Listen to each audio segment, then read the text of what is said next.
राधे राधे आप सभी को। गुड आफ्टरनून, नमस्ते। स्वागत है आप सभी का भाषा विज्ञान की क्लास में। हमने कल 150 प्रश्न देखा था ना, आज हमें देखना होगा 150 से 200 तक। तो 150 तक हमने कल यहाँ तक देखा था।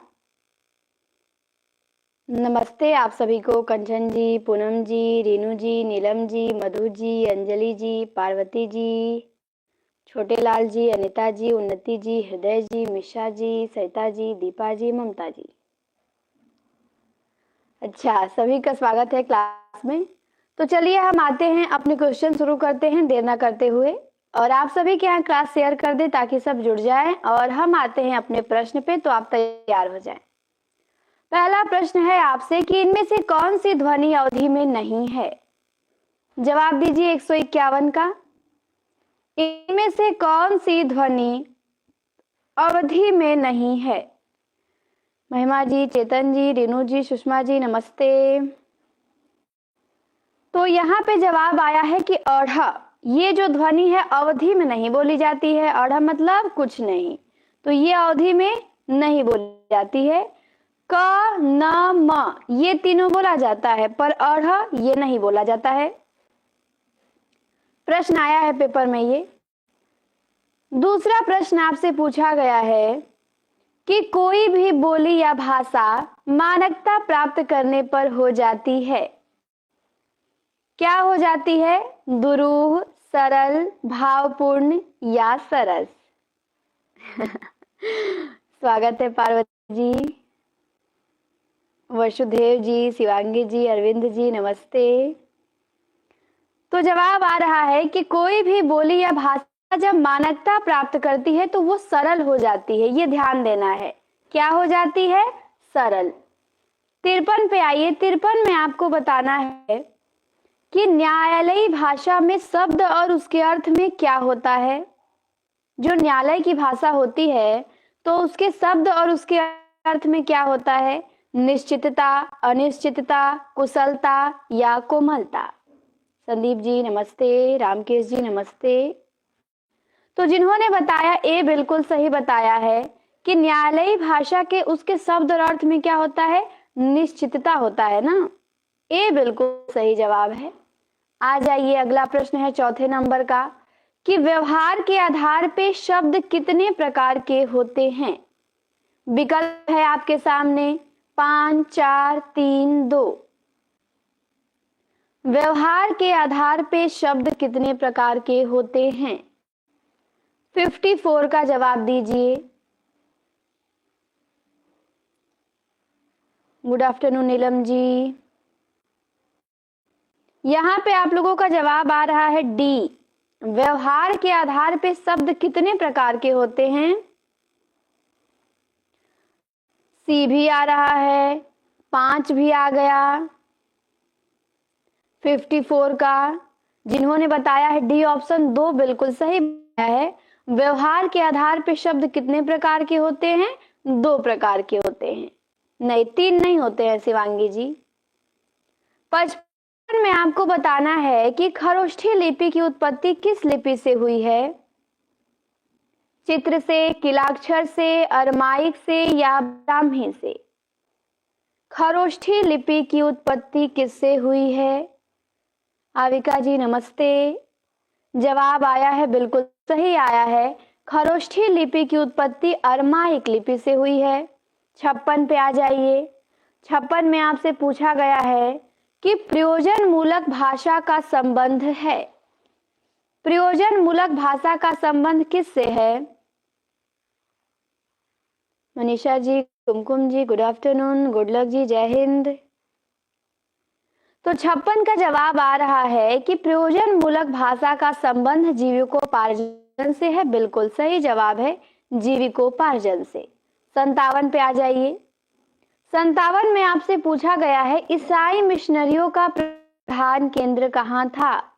यह प्रश्न आया है एग्जाम में। नमस्ते एएस पब्लिक स्कूल जी। ईसाई मिशनरियों का प्रधान केंद्र बताइए। आकांक्षा जी राधे राधे। बिल्कुल सही जवाब आया है इनका प्रधान केंद्र था श्रीरामपुर। 58 में आपको बताना है नागरी लिपि सुधार समिति के संयोजक थे। नागरी लिपि सुधार समिति के संयोजक कीर्ति जी, अर्चू जी नमस्ते। बहुत आसान सा प्रश्न है।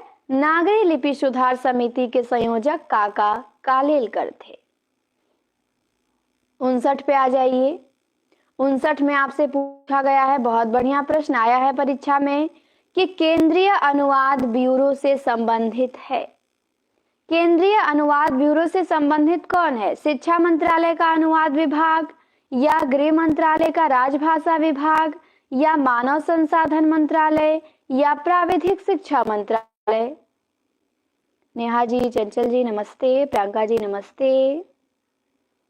तो जिन्होंने बताया है कि केंद्रीय अनुवाद ब्यूरो जो है वो गृह मंत्रालय के राजभाषा विभाग से संबंधित है, बिल्कुल सही बताया है। 60 पे आइए। 60 में आपके सामने 4 विकल्प है और आपको बताना है कि इनमें से कौन सा जो तथ्य है वो गलत दिया है। तो 60 में आपको गलत छापना है, कौन सा गलत है। प्रियंका जी बिल्कुल स्वागत है आपका। नीलम जी धन्यवाद। चलिए 60 का आप लोग जवाब दीजिए, कौन सा तथ्य गलत है। जवाब आ रहा है बी ऑप्शन, और आपका जवाब एकदम सही है। हम देख लेते हैं, दिया है ये कि रूप रचना की दृष्टि से बोली पूर्णतः विकसित होती है। गलत दिया है ये, पूर्णतः विकसित नहीं होती है रूप रचना की दृष्टि से, तो ये हमारा तथ्य गलत है। बाकी तो सब सही दिया है कि विकसित तथा प्रयोग क्षेत्र की दृष्टि से बोली का भाषा से बहुत छोटा है, सही है। बोली दैनंदिनी व्यवहृत होने वाली घरेलू भाषा की अभिव्यक्ति है, सही है।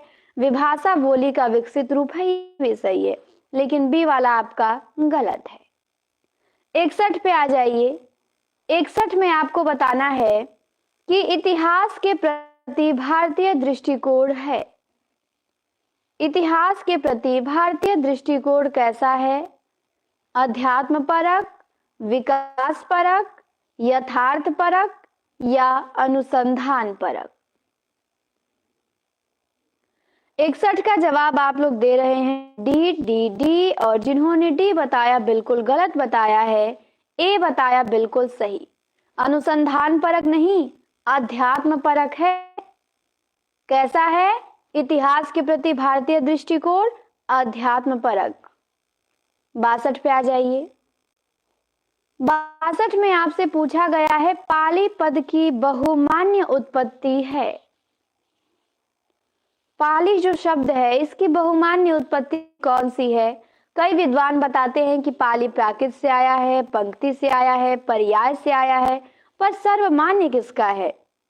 तो आपने सही बताया, सी वाला सर्वमान्य है कि पर्याय से पलियाय बना, पलियाय से पालियाय, और पालियाय से बना पाली। ये भिक्षु जगदीश कश्यप का मत है जो कि सर्वमान्य मान लिया गया है।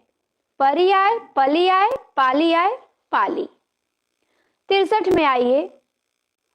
63 में आपसे पूछा गया है कि खड़ी बोली गद्य के विकास का मूल आधार क्या बना? इसका कलकत्ता तक फैल जाना, फोर्ट विलियम कॉलेज के पाठ्यक्रम में शामिल कर लिया जाना, हिंदी रचनाकारों द्वारा पद्य में इसका प्रयोग कम कर देना, या खड़ी बोली के व्याकरण का मानकीकरण हो जाना। तो इसके विकास का जो मूल आधार बना, तो मुझे पता था यहाँ आप लोग गलती करेंगे, पर ये PYQ है, प्रीवियस ईयर का क्वेश्चन है। खड़ी बोली गद्य के विकास का मूल आधार बना डी ऑप्शन। खड़ी बोली के व्याकरण का मानकीकरण हो जाना, जब इसके व्याकरण को मानकीकरण कर दिया गया तो ये इसके विकास का मूल आधार बना, तो डी होगा, ना कि फोर्ट विलियम कॉलेज के पाठ्यक्रम में शामिल करना। ये नहीं है, गलत है। क्लियर? साधना जी नमस्ते। 64 पे आ जाइए। हाँ बिल्कुल सही था कुछ लोगों का। 64 में आपको बताना है कि हिंदी साहित्य के मध्यकाल में ब्रज भाषा का साहित्यिक भाषा के रूप में विकास किस कारण से हुआ? चलिए जवाब दीजिए। Neelam ji good afternoon. आपको जवाब देना है 64 का कि हिंदी साहित्य के मध्यकाल में ब्रज भाषा का साहित्यिक भाषा के रूप में विकास किस कारण से हुआ? 64 का जवाब आ रहा है सी और एकदम सही जवाब आया है। क्यों? क्योंकि ब्रजेतर क्षेत्र के भाषा भाषियों ने भी इसे अपने सृजन का माध्यम बनाया, तो यही इसके विकास का मूल कारण बना। 65 पे आइए। 65 में बहुत शानदार सा प्रश्न है कि खड़ी बोली में जो खड़ी शब्द है उसका सबसे पहले प्रयोग किसने किया? खड़ी बोली में जो खड़ी शब्द है उसका सबसे पहले प्रयोग किसने किया? बिल्कुल ए इज राइट नहीं, ए इज रॉन्ग। दीपक जी नमस्ते। बिल्कुल सही जवाब है सी ऑप्शन, लल्लू लाल।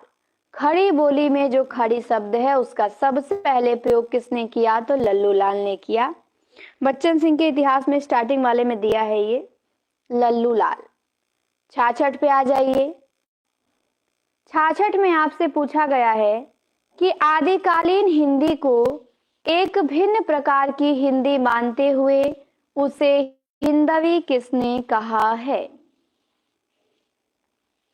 आदिकालीन हिंदी को एक भिन्न प्रकार की हिंदी मानते हुए हिंदवी किसने कहा है? बहुत बढ़िया जवाब, अमीर खुसरो ने। 67 पे आइए। 67 में आपसे पूछा गया है कि हिंदी भाषा के सतत प्रवाह को ठीक एक जैसे रूप में विकसित हुआ न देख उसके एक विशेष युगीन रूप को किस भाषाविद ने नाम पुरानी हिंदी दिया है? तो इसका जवाब होगा गुलेरी। और मैं पूछ रही थी कि अपभ्रंश को अब कोई पुरानी हिंदी ऐसा कुछ कथन था हजारी का, तो आप लोग कह रहे थे नहीं वो गुलेरी का है, वो कथन हजारी का है और ये वाला गुलेरी जी का है। सी ऑप्शन क्या है? सही है। 68 पे आइए। पीजीटी में आया हुआ प्रश्न है ये कि टकसाली भाषा किसे कहते हैं? 68 का जवाब दे। टकसाली भाषा किसे कहते हैं? संस्कृत निष्ठ भाषा को, ग्रामीण को, परिनिष्ठित को या कृत्रिम को? बिल्कुल सही जवाब आया है सी ऑप्शन, टकसाली भाषा कहते हैं परिनिष्ठित भाषा को। 69 पे आ जाइए। 69 में एक कथन है, बता दीजिए किसका है? यद्यपि मैं खुद उर्दू का बड़ा पक्षपाती हूँ, लेकिन मेरे विचार में हिंदी को विभाषा या बोली कहना उचित नहीं है। कौन कहता है? दो विकल्प ऊपर है, दो नीचे चला गया है, तो जवाब दे दीजिए। नहीं, ग्रियर्सन नहीं कहते हैं। 69 का सही जवाब हो जाएगा सी ऑप्शन, ये कथन गारशा दत्तासी का है, ये गारशा दत्तासी कहते हैं। 70 पे आ जाइए। 70 में आपको बताना है इनमें से कौन द्रविड़ परिवार की भाषा नहीं है। क्लास आप सभी शेयर कीजिए, लाइक करें। 70 का जवाब दें। कौन सी भाषा द्रविड़ परिवार की नहीं है? नीरज जी प्रणाम। जवाब आया है डी, बी नहीं होगा प्रमोद जी। और 70 का जिन्होंने बताया है डी उनका सही है। द्रविड़ परिवार की भाषा क्या है? अच्छा है पूछा है, बिल्कुल हाँ प्रणाम रेखा जी। 70 में आप लोगों ने बताया है डी और बी बताया है, सी भी आया है, तो ध्यान दें कि है पूछा है तो कन्नड़ हो जाएगा। जिन्होंने बताया है डी सही बताया है। हाँ बिल्कुल है पूछा है, मैंने नहीं बोल दिया क्या? हाँ नहीं निकल गया होगा। कौन द्रविड़ परिवार की भाषा है? तो कन्नड़ है। ठीक, आ जाइए 71 नंबर पे। बाकी उड़िया, बंगला, असमिया ये सब भारोपीय परिवार की हैं, कन्नड़ आपके द्रविड़ परिवार की है। चलिए आ जाइए 71 पे। किस क्षेत्र की बोली को काशिका कहा जाता है?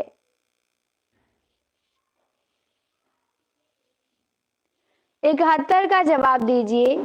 किस क्षेत्र की बोली को काशिका कहा जाता है? सही जवाब आया है बनारस। बनारस की बोली को क्या कहा जाता है? काशिका।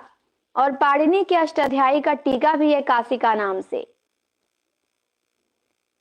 चलिए 72 पे आ जाइए। 72 में आपको बताना है कि निम्नलिखित रूपों और उनके प्रयोक्ताओं को सुमेलित कीजिए। ये प्रश्न बड़ा है, इसको मैं छोटा कर देती हूँ। आपको सुमेलित करना है, बहुत बढ़िया प्रश्न है 172 का, तो सुमेलित कीजिए। सतीश जी नमस्ते, रीमा जी नमस्ते। 72 का जवाब दे आप सभी। सूची 1 सूची 2 दी गई है। सरोज जी राधे राधे। यहाँ पे जवाब आ रहा है बी, तो मैं मिला के देख लेती हूँ कि सही आया है। आपने मिलाया कि दक्षिणी में जाएंगे आपके कुतुब शाह, ठीक है। कोसली में जाएंगे दामोदर पंडित, सही है। ब्रजबुली में जाएंगे शंकर देव अवतरे, सही है।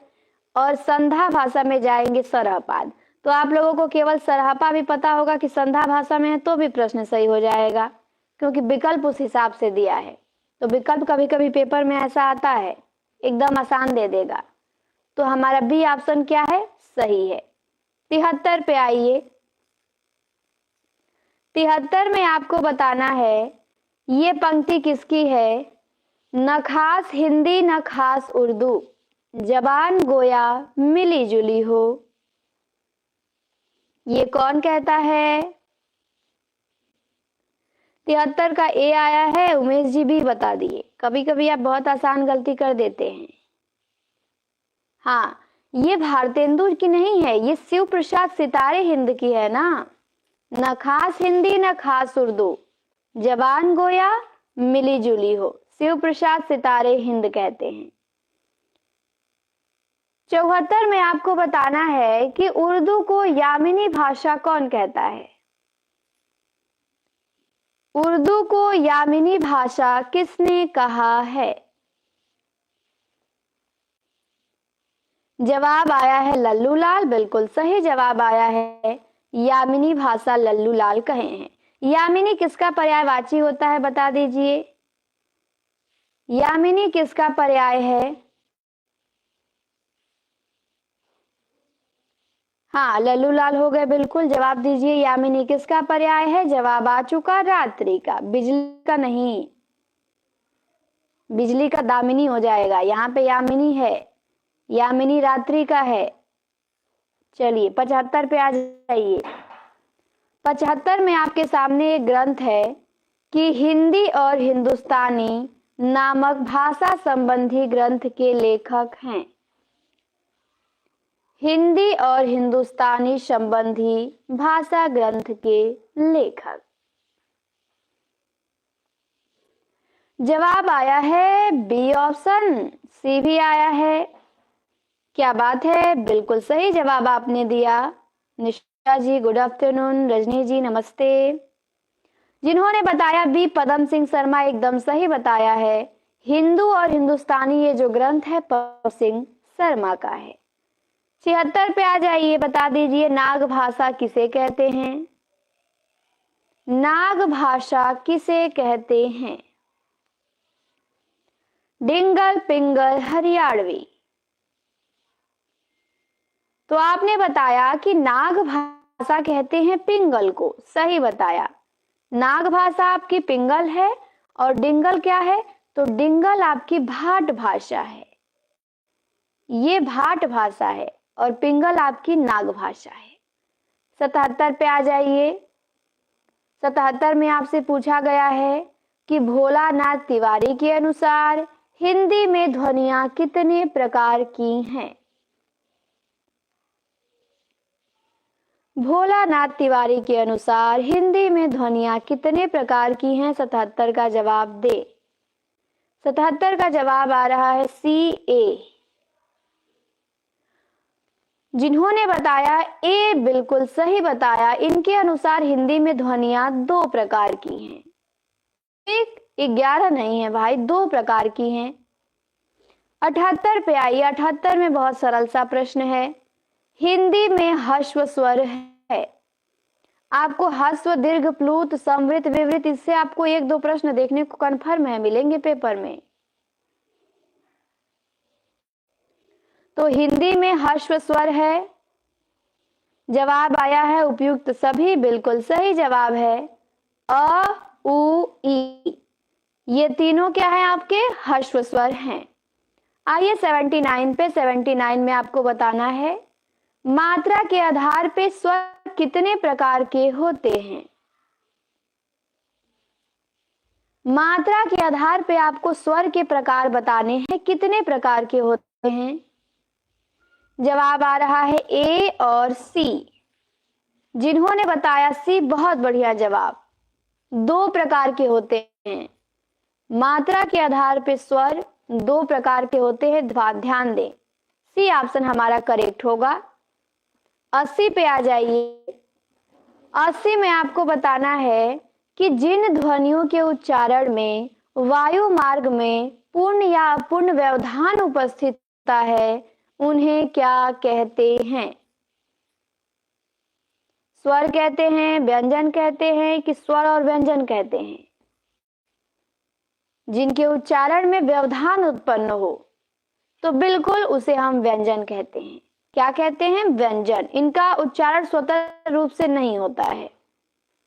81 पे आ जाइए। 81 में आपको बताना है कि जिन ध्वनियों के उच्चारण में वायु मार्ग में किसी प्रकार की पूर्ण या अपूर्ण रुकावट नहीं होती है उन्हें क्या कहते हैं। तो बिल्कुल उन्हें स्वर कहते हैं। स्वर के उच्चारण में मार्ग में कोई रुकावट नहीं होता है, ये स्वतंत्र रूप से इनका उच्चारण होता है, तो हमारा स्वर सही हो जाएगा। 82 पे आइए। 82 में आपको बताना है जीभ के उठने के आधार पे ई, उ, उ ये स्वर क्या है। विवृत, संवृत, अर्धसंवृत, अर्धविवृत। ई, उ ये क्या है? तो जवाब आया है संवृत। Very good. संवृत विवृत तैयार करके आप लोग एकदम जाइएगा पेपर में, ठीक। तैयार भी होगा लेकिन उस रिवीजन करते रहिएगा क्योंकि बहुत जल्दी ये भूलता भी है। संवृत है। 83 पे आ जाइए। 83 में आपको बताना है जीभ की स्थिति स्वर क्या है। संवृत है, विवृत है, अर्धसंवृत है या अर्धविवृत है। आ क्या है आपको ये बताना है। तो आप लोग बता रहे हैं कि विवृत है। बहुत बढ़िया जवाब। आपका क्या है? ये विवृत में आ जाएगा। सी ऑप्शन एकदम सही जवाब आया है। 84 पे आ जाइए। 84 में आपसे पूछा गया है कि हिंदी स्वरों के वर्गीकरण में जीभ के भाग के आधार पे उ, ओ, आ ये स्वर तीनों क्या है? अग्र हैं, पश्च हैं, मध्य हैं। कल्पना जी, जय मां सरस्वती, स्वागत है। 84 का आप सभी आंसर कीजिए। 84 का जवाब आ रहा है कि ये पश्च स्वर है। बहुत बढ़िया। उ, ओ, आ ये आपके पश्च हैं। 85 पे आ जाइए। 85 में आपको बताना है 4 विकल्प है, इनमें से आपको छांटना है कि इनमें से कौन सा स्वर अर्धविवृत, अवृतमुखी, ह्रस्व एवं मध्य स्वर है। तो पूछा इतना ज्यादा है लेकिन आप बस किसी एक चीज को इसमें से पकड़ लेंगे, तुरंत आंसर कर देंगे। किसको? आप केवल मध्य स्वर को पकड़िए और आपको पता होना चाहिए कि मध्य स्वर केवल एक ही है, अ। मध्य स्वर केवल आपका एक है, अ। तो आपका सही जवाब क्या हो जाएगा? अ हो जाएगा। अर्धविवृत, अवृतमुखी पे दिमाग ही नहीं लगाना है। तो हमारा क्या हो गया? अ सही जवाब हो गया। अ आपका अर्धविवृत में आता है, ह्रस्व है, अवृतमुखी है और मध्य स्वर है। 86 पे आ जाइए। 86 में आपसे पूछा गया है कौन सा व्यंजन अघोष, अल्पप्राण, कोमल तालव्य स्पर्श है। तो ये भी बहुत आसान सा है। प्रश्न देखने में बड़ा होता है लेकिन होता बहुत आसान है।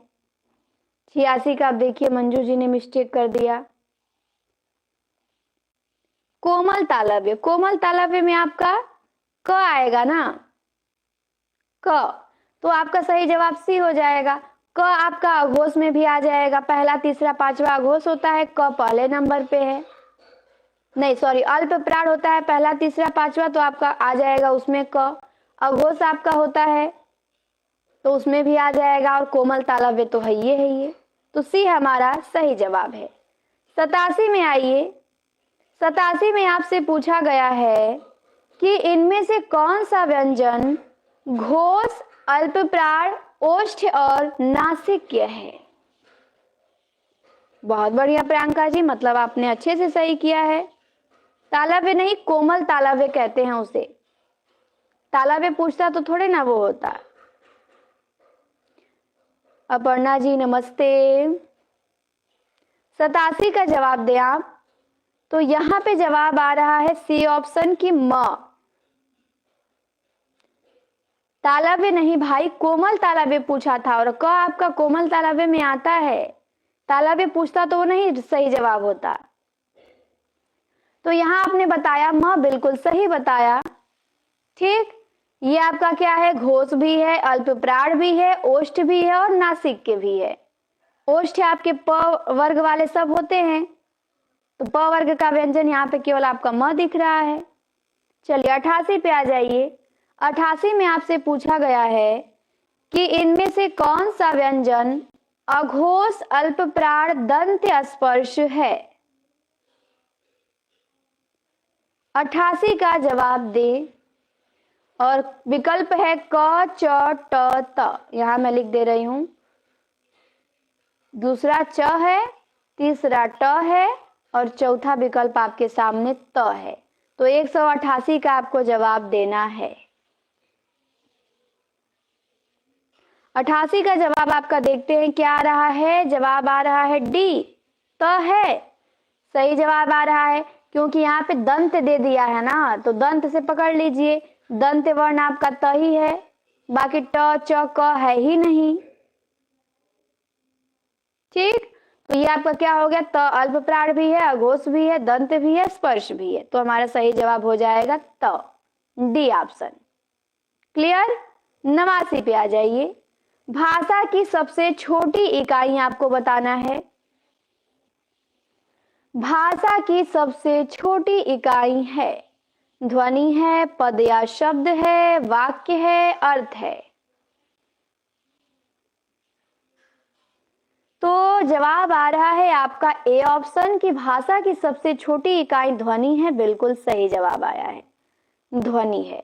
90 पे आ जाइए। 90 में आपको बताना है फोन। फोन का अर्थ क्या होता है, शब्द होता है, वाक्य होता है, ध्वनि होता है या अर्थ होता है। रतिपाल जी नमस्ते। तो 90 का जवाब आ रहा है सी ऑप्शन कि फोन का अर्थ होता है ध्वनि। बहुत बढ़िया, इसका अर्थ हो जाएगा ध्वनि। 91 पे आइए। 91 में आपसे पूछा गया है कि फोनोलॉजी में किसका अध्ययन किया जाता है। स्वनिम विज्ञान का, ध्वनि परिवर्तन का, ध्वनियों के इतिहास का, उपयुक्त सभी का। बर्तन धुल के मत आइए, तब तक क्लास ही खत्म हो जाएगी। क्लास करके बर्तन धोइए उमेश जी। 91 का जिन्होंने बताया डी, बिल्कुल सही बताया। फोनोलॉजी में उपयुक्त सभी का अध्ययन किया जाता है, स्वनिम विज्ञान का, ध्वनि परिवर्तन का, ध्वनियों के इतिहास का। तो हमारा उपयुक्त सभी सही जवाब है। 92 पे आ जाइए। 92 में आपसे पूछा गया है एक बढ़िया सा प्रश्न कि बोली, विभाषा और भाषा, इनमें सबसे छोटी इकाई कौन सी है। इन तीनों में से सबसे छोटी इकाई आपको बताना है कौन सी है। तो जवाब आया है ए कि बोली सबसे छोटी है, और सही जवाब आया है सबसे छोटी आपकी क्या है, बोली है। बोली के बाद उससे बड़ा विभाषा, विभाषा से बड़ा भाषा, तो सबसे छोटा बोली। 93 में आपसे पूछा गया है उत्पत्ति की दृष्टि से शब्द के कितने भेद हैं। 93 का जवाब दीजिए। उत्पत्ति की दृष्टि से शब्द के भेद। 93 का आंसर आ रहा है 4। कल्पना जी नमस्ते। बिल्कुल सही जवाब आया है। उत्पत्ति की दृष्टि से शब्द के 4 भेद होते हैं। ए ऑप्शन बिल्कुल करेक्ट है। 94 में आपसे पूछा गया है कि संस्कृत के वे शब्द जो हिंदी में ज्यों के त्यों प्रयोग होते हैं उन्हें क्या कहा जाता है? तद्भव, तत्सम, संकर, देशज। जवाब आया है बी, बिल्कुल सही जवाब आया है। संस्कृत के वे शब्द जो हिंदी में ज्यों के त्यों प्रयोग होते हैं उन्हें हम तत्सम शब्द कहते हैं। 95 पे आ जाइए। 95 में आपको बताना है इनमें से कौन सा शब्द देशज है? धरती, पेड़, पुस्तक, आग। देशज बताइए कौन सा है जो अपने ही क्षेत्र में अपने ही देश में उत्पन्न हुआ हो? सही जवाब आया है पेड़। बहुत बढ़िया। पेड़ क्या है? देशज शब्द है। 96 पे आइए। 96 में आपसे पूछा गया है अचार। अचार शब्द किस भाषा का है? पुर्तगाली, अरबी, फारसी। 96 का आंसर आ रहा है ए कि अचार शब्द पुर्तगाली भाषा का है। बिल्कुल सही जवाब आया है। अचार शब्द क्या है? पुर्तगाली भाषा का है। बहुत बढ़िया। 97 पे आ जाइए और बता दीजिए कि वे शब्द जिनके सार्थक खंड न हो सके उन्हें क्या कहते हैं?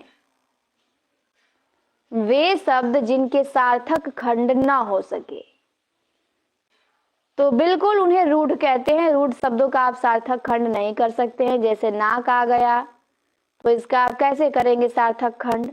नहीं हो पाएगा, तो इन्हें हम रूढ़ कहते हैं। 98 पे आ जाइए। 98 में आपसे पूछा गया है कि हिंदी भाषा की शब्द संपदा में सम्मिलित है। क्या सम्मिलित है? तत्सम, तद्भव, तत्सम, देशज, तत्सम, तद्भव, देशज, विदेशज या शहरी और ग्रामीण शब्द। हिंदी भाषा की शब्द संपदा में सम्मिलित है। आपने बताया सी। बिल्कुल सही बताया। तत्सम, तद्भव, देशज और विदेशज शब्द हिंदी भाषा की शब्द संपदा में सम्मिलित हैं। सी जवाब एकदम सही आया है। 99 पे आ जाइए। बादाम बता दीजिए किस भाषा का शब्द है? बादाम तत्सम है, तद्भव है, विदेशी है या देशज है? बादाम किस भाषा का शब्द है? जवाब आया है विदेशी। सही आया है। विदेशी में किस भाषा से है बादाम? पुर्तगाली, अरबी, फारसी, तुर्की।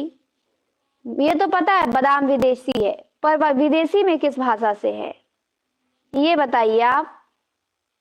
फारसी, पुर्तगाली, 2 जवाब आ चुका। बादाम। चलिए सब लोग बताइए।